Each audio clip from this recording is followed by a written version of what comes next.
جی بسم اللہ الرحمن الرحیم. News and views with Hasnain Khawaja کے آج خصوصی ایڈیشن کے ساتھ میں آپ کی خدمت میں حاضر ہوں. آج ہمارے لیے ایک بڑے اعزاز کی بات ہے.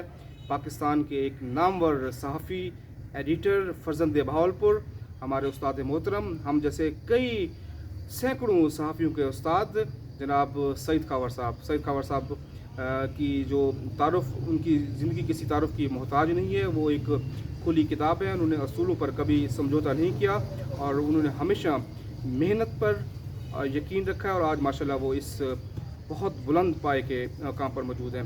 ہم آج ان سے مختصر گفتگو کریں گے. سب سے پہلے ہم نیوز اینڈ ویوز کی ٹیم کی طرف سے جناب سعید خاور صاحب کو اور اہلیان نورپور نرگا کی طرف سے ان کو یہاں پر آمد پر، ان کی تشریف آوری پر ان کا ہم شکریہ ادا کریں گے، اور ان کو ہم سب اجتماعی طور پر عید کی مبارکباد بھی کہیں گے. سر، سب سے پہلے میرا تو سوال یہ ہے کہ پاکستان کی اس وقت جو موجودہ سیاسی حالات ہیں اس میں جو تحریک انصاف نے ایک جو بیانیہ اپنایا ہے وہ ایک ہارڈ لائن بیانیہ ہے. آپ کیا سمجھتے ہیں تحریک انصاف کو اس بیانیے سے اس کو کوئی فائدہ ہوگا یا اس کے لیے کوئی مشکلات اور نقصان ہوں گے؟ ویسے پہلے سب سے تو پہلے میں آپ کا شکر گزار ہوں کہ آپ نے مجھے یہاں شرف میزبانی بخشا. میں ان خوش نصیبوں میں ہوں کہ میں یہاں پہلے بھی آتا رہا ہوں مبارک اور ارد گرد کے علاقوں میں. آج میری خوشی ہے کہ میں یہاں آپ کے درمیان موجود ہوں.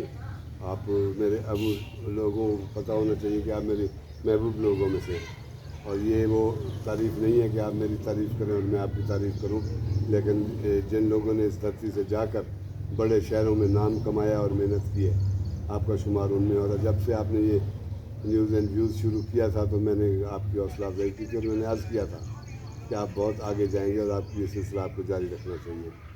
جہاں تک آپ کے سوال کا تعلق ہے تو ایک آپ ایک ٹرم استعمال کرتے ہیں انٹرنیٹ میں، ہیش ٹیگ. میں اس کو اردو میں بھیڑ چال کہتا ہوں. تو اس وقت جو عمران خان کا بیانیہ ہے وہ ایسا ہے کہ وہ ایک ریوڑ کو لے کے چل رہے ہیں. ایک ایسا ریوڑ جس کے پاس کوئی نظریہ نہیں ہے. ایک ایسا ریوڑ، میں سیاسی آدمی نہیں ہوں لیکن صحافی سیاسی کارکن ہوتا ہے. اگر کوئی سیاسی کارکن نہیں ہے تو وہ صحافی نہیں ہے. صحافی سوشل ورکر بھی ہوتا ہے. ہر طبقے کے جو جتنے بھی شعبے ہیں وہ ہمارے اندر ہوتے ہیں اور اس کی بنیاد پر ہم شعبوں کی اور دنیا کی رہنمائی کرتے ہیں. تو اس وقت جو بیانیہ ہے وہ میرے خیال میں ایک تو وہ خود بھی کسی ایک جگہ پہ رک کر اپنے نظریے پر قائم نہیں رہتے. وہ ایک وقت میں امریکہ زندہ باد کا نعرہ لگاتے ہیں، دوسرے وقت میں ان کا کوئی بندہ بیٹھ کے امریکی افسر کے گھٹنوں دبا رہا ہوتا ہے اور امریکہ زندہ باد کہہ رہا ہوتا ہے. تو یہ بیانیہ پاکستان کے لیے بہت خطرناک ہے. قوموں کی زندگی میں ایک ایسا بیانیہ ہونا چاہیے کہ جو قوموں کو سرخرو کرے، آگے لے کر جائے اور قوموں میں اس کی پہچان بنائے. آپ کو پتہ ہے کہ ہم جب عالمی جنگ ختم ہوئی تھی تو سرد وار شروع ہوئی، کولڈ وار. تو اس میں ہمارے جو ہے ہم نے اپنا قبلہ تبدیل کیا کہ ہم نے روس کو، پڑوسی کو چھوڑ کر سمندر پار جا کے ایک دوست بنایا. وہ ایک بڑی ڈیبیٹ ہے کہ اس دوست کی جو ہے دوستی ہمارے لیے کتنی باعث رحمت اور بھی کتنی باعث زحمت ثابت ہوئی. ہمارے زندگی میں جتنے بھی عذاب آئے، میں سمجھتا ہوں کہ اس میں امریکہ کو اور امریکہ کی دوستی کو نظر انداز نہیں کیا جا سکتا. اس میں ایک بدقسمتی کا ایک پہلو یہ بھی رہا ہے کہ ہماری اسٹیبلشمنٹ، ہماری اشرافیہ ہمیشہ روبہ قبلہ واشنگٹن رہی ہے اور جس کے عام آدمی کو نقصانات بھگتنے پڑے. اس وقت جو عمران خان بیانیہ لے کے چل رہے ہیں وہ لوگوں کو اٹریکٹ کرنے کے لیے تو بہت اچھا ہے کہ آپ ان سے کہیں امریکہ مرد آباد، لیکن ہمارے معاشرے کی منافقت یہ ہے کہ آج آپ سرحدیں کھول دیں، آپ ویزے کھول دیں، پاکستان کے 80-90% لوگ پاکستان چھوڑ کر امریکہ چلے جائیں گے. تو ایسی منافقت میں ایسا نعرہ جو ہے میں اس کو منافقت ہی سمجھتا ہوں. باقی جہاں تک دوسرے سیاستدان ہیں وہ بھی دودھ کے دھلے نہیں ہیں، لیکن ایک چیز میں سمجھتا ہوں جو مجھے کہنے میں آر نہیں ہے کہ پاکستان کے سیاستدان، یہ ملک سیاستدانوں نے بنایا تھا، یہ ملک پرنٹ میڈیا نے بنایا تھا. اب غیر سیاسی عناصر اور الیکٹرانک میڈیا مل کر اس ملک کو تباہ کر رہا ہے. میں سمجھتا ہوں یہ جو ہوا تھا پچھلے دنوں کے ہمارے سیاسی لوگوں کو اتنا بدنام کر دیا گیا ہے. سیاست اس ملک میں ایک اعتبار تھا، ایک بھروسہ تھا، لیکن اس کو گالی بنا دیا گیا ہے. آپ یہ دیکھیں کہ اس وقت آپ کی، میں بڑے محتاط طریقے سے، آپ جرنلسٹ ہیں، جانتے ہیں، ساری خبروں پر آپ نظر ہوتی ہے، آپ ایک پورا پاکستان کی سطح پہ نیوز روم چلا رہے ہوتے ہیں، تو آپ کو پتہ ہوتا ہے کہاں دل دھڑک رہا ہے، کہاں دل کی نبضیں ڈوب رہی ہیں. تو پاکستان کے 70 سے 80% سول اور ملٹری بیوروکریسی کے جو لوگ ہیں وہ امریکہ نیشنل ہیں یا آسٹریلیا نیشنل ہیں یا کینیڈا نیشنل ہیں. یہ ہمارے لیے المیہ ہے کہ ہمارے اوپر اجنبی لوگ اور غیر ملکی حکومت کر رہے ہیں. وہ بظاہر پاکستانی ہیں، وہ یہیں پیدا ہوئے ہیں، لیکن ان کی نیشنلٹیز جو ہیں وہ باہر کی ہیں، ان کا مال اور آل باہر ہے. تو ایسے میں پاکستان کبھی ترقی نہیں کر سکے گا جب تک ہم اپنا بیانیہ اپنی زمین سے نہیں اگائیں گے، ہم اپنے قائدین اپنی زمین سے نہیں اگائیں گے، اس وقت تک پاکستان کو ہم ترقی کی راہ پر گامزن نہیں کر سکتے. اور اس وقت جو عمران خان ہے وہ ایک الیکشن اسٹنٹ لے کر چل رہے ہیں جو آنے والے دنوں میں پاکستان کی نسلوں کے لیے، پاکستان کی فصلوں کے لیے اور پاکستان کے لیے بہت خطرناک ثابت ہوگا. ہم گالی دے کر امریکہ سے جنگ نہیں کر سکتے. ہم کسی کے ساتھ بھی لڑائی کر کے، اعلانیہ جنگ کر کے ہم نہیں لڑ سکتے. ہم نے ایٹم بم اپنی حفاظت کے لیے بنایا تھا، آج ہم اپنے سارے وسائل اس کی حفاظت پر جھونک رہے ہیں. تو ایسے میں جب ہمارے پاس لڑنے کی صلاحیت نہ ہو، ہمارے پاس لڑنے کا حوصلہ نہ ہو، تو ہمیں کسی قوم کو چیلنج نہ کرنا چاہیے. ہم امریکہ کی بات کرتے ہیں، ہمارے پڑوس میں 2-3 سال سے کشمیر کو دبا کے بیٹھا ہوا ہے بھارت. ہم نے کیا کیا؟ ہماری اتنی بڑی فوج ہے جس کے لیے ہم اتنے وسائل دیتے ہیں. ہماری فوج اور ہمارے حکومتوں نے، ہماری اشرافیہ نے، سب نے مل کر، ہماری مقتدرہ نے، ہماری مقننہ نے اس کشمیر کے لیے کیا کیا؟ لوگ اذیت کی زندگی گزار رہے ہیں، لوگ مر رہے ہیں، لوگ بیماریوں میں مبتلا ہو رہے ہیں، نفسیاتی امراض میں مبتلا ہو رہے ہیں، لیکن ہم نعروں کی زندگی گزار رہے ہیں. میں سمجھتا ہوں کہ ہمارے اندر جو ایک روحانیت تھی، جو اس ملک کے قیام میں ایک روحانیت تھی، وہ ختم ہو گئی ہے. اور جس اس میں سماج میں روح نہ رہے وہ سماج باقی نہیں رہتا. وہ اقبال کے 2 مصرے میں آپ کی نظر کرتا ہوں کہ وہ سمجھنے کی ضرورت ہے. اقبال کہتا ہے کہ رگوں میں وہ لہو باقی نہیں ہے، رگوں میں وہ لہو باقی نہیں ہے، وہ دل وہ آرزو باقی نہیں ہے، نماز و روزہ و قربانی و حج یہ سب باقی ہیں، تو باقی نہیں ہے. تو ہمیں اس تو کو تلاش کرنا ہے جو ہمارا کھو گیا ہے، ہمارا اندر کھو گیا ہے. ہم اپنے آپ کو کھو بیٹھے ہیں. ہم ایک منتشر سوسائٹی ہیں. ایک ہمارے جہاں خاندانی نظام ٹوٹ رہا ہے، ہمارے یہاں بازار ایک ادارہ تھا وہ ٹوٹ رہا ہے، ہمارے یہاں ایک اسکول ادارہ تھا وہ ٹوٹ رہا ہے، مکتب ایک ادارہ تھا وہ ٹوٹ رہا ہے، استاد ایک ادارہ تھا وہ ٹوٹ رہا ہے، ماں ایک ادارہ تھا وہ ٹوٹ رہا ہے. یہ چھوٹے چھوٹے ادارے مل کے ایک بڑا آدمی پیدا کرتی تھی، بڑا سماج پیدا کرتی تھی. اب وہ صلاحیتیں معدوم ہو گئی ہیں اور ہمارے لوگ جو ہے وہ اس کو نہیں کر پا رہے. ہم پاکستان کو بچانے کے لیے کچھ نہیں کر پا رہے. لیکن میرا پھر بھی میں رجت پسند نہیں ہوں، میں امید والا بندہ ہوں، میں امیدوں پہ نظر رکھتا ہوں. میں سمجھتا ہوں کہ انشاءاللہ تعالیٰ یہ دن جو ہے نا، یہ آمریت والے دن، یہ آج بھی آمریت ہے. میں سمجھتا ہوں ایک دن کسی کو اٹھا کے پٹک دیتے ہیں، دوسرے کو بٹھا دیتے ہیں. یہ بلی چوہے کا کھیل زیادہ دیر نہیں چلے گا. ایک دن عام پاکستانی اٹھے گا، بڑی محبت سے اٹھے گا، ڈنڈا اٹھا کر نہیں، کلمہ حق اٹھا کر، اقبال کا کلمہ بلند کر کے، خواجہ فرید کا کلمہ بلند کر کے، بٹائی کا کلمہ بلند کر کے، خوشحال خان خٹک کا کلمہ بلند کر کے، اس کا کلام ان کے اٹھے گا اور پاکستان کو سنوارے گا. اور انشاءاللہ تعالیٰ آپ دیکھیں گے کہ جتنے تالے ازما ہیں، جتنے ڈکٹیٹر ہیں، جتنی قسم کی آمریتیں ہیں، یہ دم توڑ جائیں گی اور عام پاکستانی راج کرے گا. ہم فیض کے پیروکار ہیں. ہمارا ایمان ہے کہ ایک دن خلق خدا راج کرے گی. جی بالکل، آپ نے جس طرح پاکستان کے مسائل کو اپنے الفاظ میں بیان کیا، بالکل آپ نے ہمیں بتایا کہ پاکستان کا مستقبل جمہوریت سے وابستہ ہے. پاکستان میں آمریت کبھی وہ فائدہ مند نہیں ہے. پاکستان میں جمہوریت اور عوام کی منشا جب ہوگی تو ہی ملک آگے ترقی کرے گا. سید اکبر صاحب، ان دنوں ہم دیکھ رہے ہیں کہ سوشل میڈیا پہ بے لگام ٹرینڈز چلائے جا رہے ہیں، خاص طور پہ اداروں کو ملائن کیا جا رہا ہے. پاکستان 5th جنریشن وار کا اس کو سامنا ہے.